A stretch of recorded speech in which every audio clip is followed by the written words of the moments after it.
ሰሞነ ሕማማትን የተመለከተ መረጃ ወደ እናንተ ያደረስን እንገኛለን። በተለይ ደግሞ በኢትዮጵያ ኦርቶዶክስ ተዋሕዶ ቤተክርስቲያን ዛሬ የሚከበረውን ከዛሬ ጀምሮ እስከ ቅዳሜ ድረስ የሚከበረውን የሰሞነ ሕማማት እንዴት ያልፋል፣ ምን አይነት ሃይማኖታዊ ክንውኖች አሉ የሚለውን ልናነሳ ነው እንግዳ ጋብዘናል። በኢትዮጵያ ኦርቶዶክስ ተዋሕዶ ቤተክርስቲያን ቅድስት ሥላሴ መንፈሳዊ ዩኒቨርሲቲ የነገረ መለኮትና ስነ ልቡና መምህር ናቸው። አባ ጌዲዮን ይባላሉ። እንግዳ ጋብዘናል። የተለያዩ ማብራሪያዎችን ይሰጡናል። እንግዳችን ስለመጡ ለጊዜው እጅግ አድርገን እናመሰግናለን። መልካም እንግዲህ ስናነሳ ነበረ ምን አይነት ሃይማኖታዊ አስተምሮዎች ምን አይነት ደግሞ እንዴት ያልፋል ሰሞነ ሕማማት የሚለውን መነሻችን እናድርግና ሌሎች ሀሳቦችን እናነሳለን።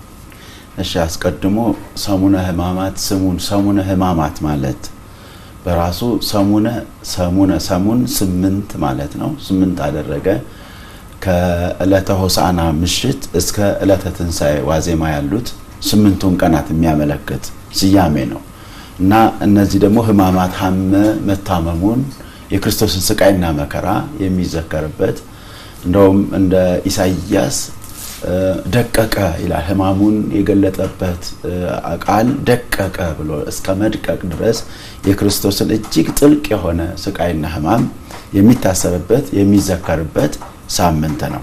በዚህ ምክንያት ሰሙነ ሕማማት ይባላል። እንግዲህ በሁለተኛ ደረጃ ሰሙነ ሕማማትን ስናስብ ምን እያደረግን ነው የሚለው ድርጊቶቹን ከመግለጻችን አስቀድሞ ሰሙነ ሕማማትን ስናስብ ምን እያደረግን በመንፈሳዊ የበዓል አከባበር it is not only a ceremonial act ብቻ አይደለም፣ ወይንም የሆነ ነገር መታሰቢያ አይደለም። መታሰቢያ ብለን ስንል የዛሬ 2000 ዓመት እንዲህ ታሪክ ተከናውኗልና የዛ መታሰቢያ እያልን አይደለም። አሁን እያልን ያለነው ወይንም ዛሬ ደግሞ ዕለት እየተከናወነ ነው እያልን አይደለም። ግን ምን እያልን ነው? ስፔስ ኤንድ ታይም የምንለው ነገር አለ። በቦታና በጊዜ ትላንት በነበረው ቦታ ቀራንዮ ተመልሰን ትላንት በነበረው ጊዜ በክርስቶስ ስቃይ ሕማሙና ስቃዩ የሚሰማውን ስሜት ሼር አድርገን በቦታና በጊዜ እንደነበር እንደመታሰቢያ ሳይሆን አሁን እየተደረገ እንዳለ አይምሯችንን በእግረ ህሊና በመንፈሳዊ ልቡና ትላንት በነበረው የቀራንዮ ጉዞ ላይና ቦታና ጊዜ ላይ ተመልሰን ስሜቱ እየተሰማን የምናስበው ለኛ ሲል የተከፈለውን ዋጋ አሁን ብለን በስሜት ተጋርተን የምናከብረው ሳምንት ነው ማለት ነው። የምናሳልፈው ሳምንት ነው። እነዚህ ሁለቱ መሰረታዊ ናቸው ያዙ። በዚህ ወቅት እንግዲህ የተለያዩ ክንውኖች ይደረጋሉ። እንደ ኢትዮጵያ ኦርቶዶክስ ተዋሕዶ ቤተክርስቲያን ግብረ ሕማማት ይነበባል። እሱስ ምን ይመስላል? እንግዲህ ግብረ ሕማማት የክርስቶስ ሕማሙ በስፋት ተዘርዝሮ የተጻፈበት መጽሐፍ ነው። ከ1380 እስከ 13 በዚህ በ1380 አካባቢ ከአረብኛ ወደ ግዕዝ እንደተረጎመ መቅድሙ ይናገራል። ከዛ በፊት ግን ሰሞነ ሕማማት በዛ ዘመን ተጀመረ ማለት ሳይሆን ከዛ በፊት የነበሩ መጽሐፍት አሉ። አንድ ሆኖ ወጥ ሆኖ ተደራጅቶ ግን በ1380 እንደተተረጎመ ይነገራል። ከዛ በፊት ግን የነበሩ የተለያዩ መጽሐፍት አሉ። ከዛ በፊት የነበሩት እንደ ከብሉያቱ ከኦሪቱ የሚነበቡ መጽሐፍት አሉ። እንደገና ከቅዱስ ያሬድ ዜማዎች እንደገና በተለይ የጠንካራ የሆኑ ሃይማኖታዊ ጉዳዮች የተብራሩባቸው ነገረ ምስጢራት የተተነተኑባቸው በተለይ ጠንካራ የሆኑ የክርስቶስን ሕማምና ሞት የሚገልጹ እንደ የኢሳይያስ መጽሐፍት መዝሙረ ዳዊት የመሳሰሉት አንድ ላይ ተጠናክረው ሕማሙን የሚያሳዩ መጽሐፍት ይነበቡበት ነበር። በስተመጨረሻም እንደነ አባ ጊዮርጊስ ዘጋስጫ ከኢትዮጵያውያን ሊቃውንት እንደነ ቅዱስ ያሬድ ያሉት የመጽሐፍ ቅዱስ እነዚህ ሁለተኛ መጽሐፍ ቅዱስ እያልን አይደለም። መጽሐፍ ቅዱስ የተብራራባቸው ማብራሪያዎች ናቸው። እነሱን አካቶ እንግዲህ ወጥ በሆነው ስርዓት ከዛ በኋላ ስቃዩን ሕማሙን በየሰዓቱ የሚነበቡት ንባባት በየሰዓቱ የሚሰጡት ትርጓሜዎች አሉ። የሚሰጡት ትርጓሜዎች የሚደረጉ ስነ ስርዓቶች ደግሞ ክንዋኔዎች አሉ። እነዛን ሁሉ አካቶ የስምንቱንም ቀን የያዘው የስምንቱንም ቀን ስርዓት ከንባቡን በዚህ ይሄ ደረቅ ቅደም ተከተሉን የስርዓቱን አጠቃላይ የሚከናወነውን ክንውን የያዘው መጽሐፍ ግብረ ሕማም ይባላል። ግብረ ሕማም ቃሉ የሕማም ስራ ማለት ነው። በዚህ በሕማም ወቅት የሚነበቡት የሚደረጉት የሚከናወኑትን ክንውኖች አጠቃሎ የያዘ መመሪያ ነው ማለት ነው። እንደሚነበብ ነው የሚተገበር ነው አጠቃላይ ሙሉ የሆነ የሳምንቱን 8ቱን ቀን የምንጠቀምበት መጠቀሚያ እሱ ግብረ ሕማም ይባላል። የኢትዮጵያ ኦርቶዶክስ ተዋሕዶ ቤተክርስቲያን እንግዲህ ሳምንቱን ይሄ የሕማማት ሳምንትን የክርስቶስን መውጣት መውረድ ያለፈባቸውን ያንዳንዱን የቁስል ህመሞችን ለማስታወስ የተለያዩ አይነት ክንውኖችን ምእመኑ እንዲከውን ትመክራለች እና እንደው በዚህ በሕማማት ሳምንት ምን አይነት ተግባራትን ነው ምእመናን እያከናወኑ ሊያልፉ የሚገባው? መልካም ከክንውኑ እንግዲህ ለማስታወስ ሳይሆን ቀደም እንዳልኩት ለመጋራት ነው። ሕማሙን የተከፈለውን የፍቅር ጥግ ፍቅር በቃል የሚነገር አይደለም በመሆን ይልቁንም ስለሌላው ኃላፊነት ወዶና ፈቅዶ በመውሰድ የሚገለጥ ነውና ያን ፍቅር ያን ስሜት እንዲሰማን ሆኖ በዛ በኋላ የኋላ ታሪክ ሳይሆን አሁን ዛሬ በቦታና በሁኔታ ተገኝተን በጊዜና በቦታ ተገኝተን ያን ስሜታችን የምናረግበት ሙሉን መልእክቱን በውስጣችን አገናዝበን የምንረዳበት የምንኖርበት ነው። የሚከናወኑት ክንውኖች ምንድናቸው ብለን ስንል 3 አይነት ክንውኖች አሉ። የመጀመሪያው የአመጋገብ ክንውኖች አሉ። ሁለተኛ የጸሎት ክንውን አለ። ሶስተኛ የስነ ስርዓት ክንውኖች።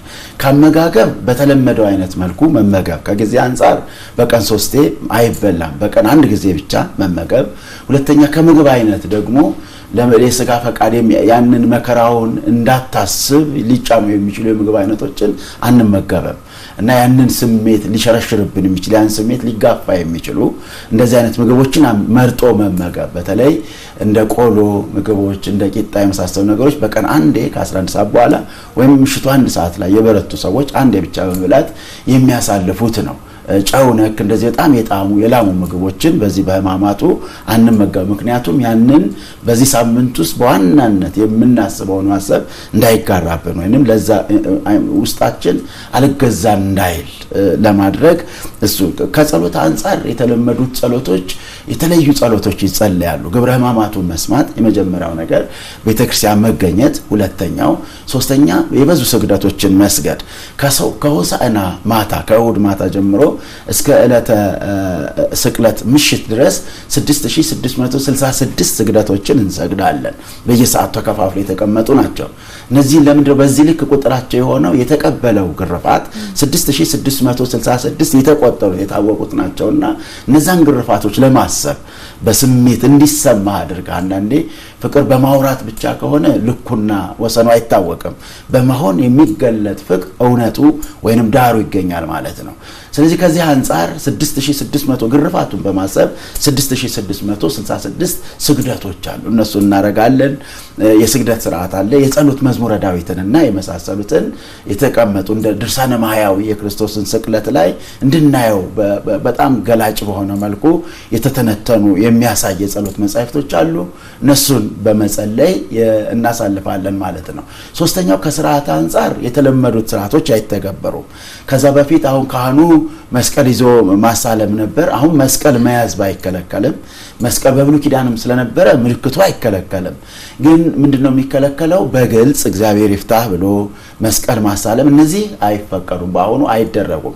ምክንያቱም እንዳልኩ በቦታና በጊዜ የነበረውን ትላንቱ ላይ ሕማማቱን ስናስብ ዓመተ ፍዳን ዓመተ ኩነኔ ምን ይመስል እንደነበረ ያለ ክርስቶስ የነበረችው ዓለም ምን ትመስል እንደነበር ከክርስቶስ መምጣት በኋላና በፊት ይህ የሽግግር ሳምንት ነውና ከብሉያት ወደ አዲስ የምንሸጋገርበት የሽግግር ወቅት እንደመሆኑ መጠን በብሉይ የነበረውን እንደነበር አድርገን የምናሳይበት ያንን ስሜት በመጋራት ያለ ክርስቶስ ዓለም ምን ትመስል እንደነበር የምናሳይበት ነውና መስቀሉ በጋሃድ እንግዲህ መስቀል በብሉይ ኪዳን የነበረው ትርጉምና በአዲስ ኪዳን የነበረው ትርጉም ተመሳሳይ አይደለም፣ ተቃራኒ ነው።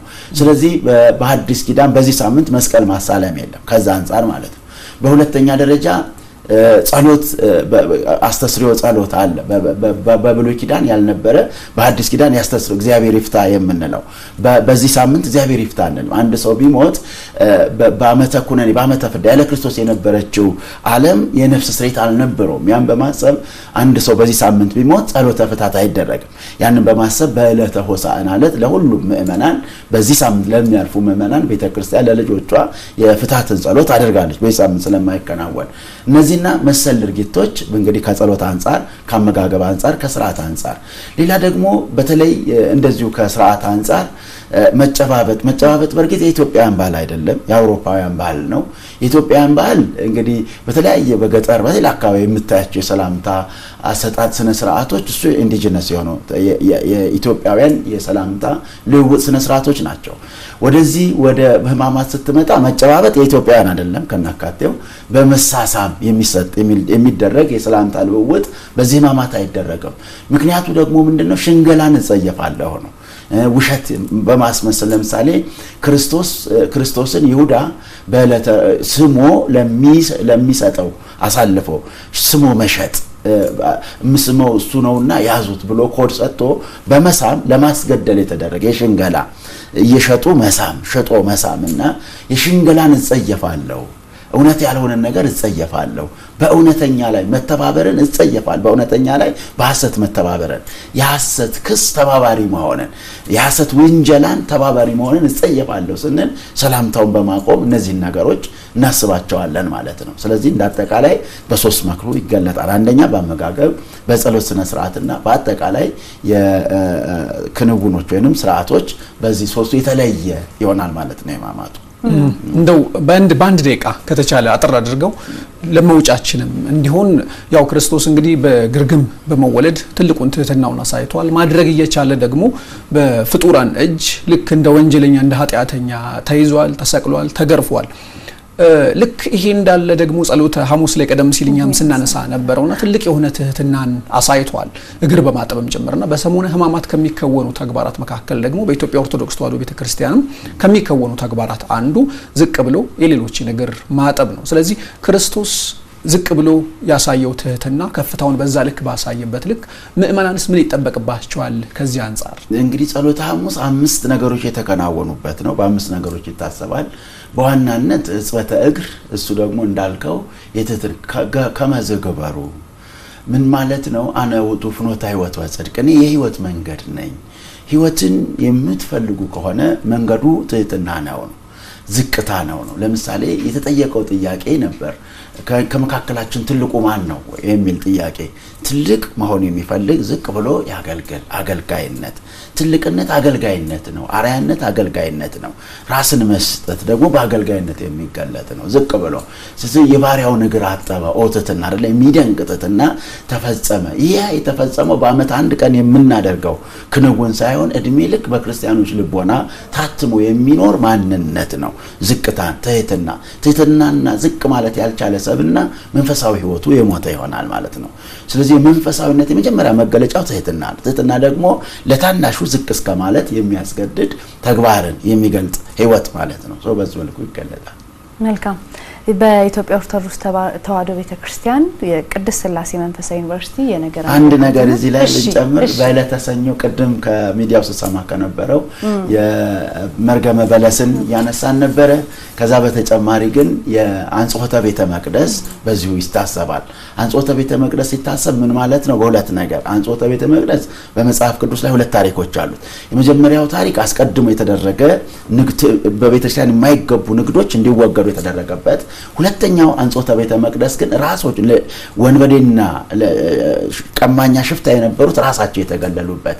እንግዲህ ይሄ ፍርድንና መነሻን እስከ ፍጻሜ ድረስ የማይገባ ነገር ማድረግ አይገባም ነው። ቤተ መቅደስ በሰውነታችን የማይገቡ ነገሮች መጀመሪያ እንድናስወጣ ከነዛ ለክርስትና የማይመቹ እንደጎን በማህበረሰቡ ዘንድ አጸያፊ የሆኑ እንደ ሃይማኖት ደግሞ ከእግዚአብሔር ጋር መንፈሳዊ ህይወትን እንድንጋራ የማያስችሉ ክፉ ጠባያትን፣ ልማዶችን እንድናስወግድ፣ ኃጢአት እንድናስወግድ።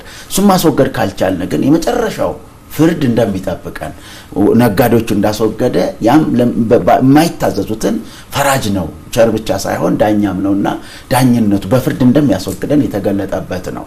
እንግዲህ ሰፋ ይላል። ካለው ደቂቃ አንፃር የሚበቃ ሆኖ ይሰማኛል። መልካም። አባ ጌዲዮን በኢትዮጵያ ኦርቶዶክስ ተዋሕዶ ቤተክርስቲያን ቅድስት ሥላሴ መንፈሳዊ ዩኒቨርሲቲ የነገረ መለኮትና ስነ ልቡና መምህር ናቸው። እዚህ መጥተው ሰፋ ያለ ስለ ሰሙነ ሕማማት ማብራሪያ ሰጥተውናል። ለጊዜዎት እጅግ አድርገን እናመሰግናለን። ስለመጡ እናመሰግናለን። እኔም ስለ ግብዣችሁ አመሰግናለሁ።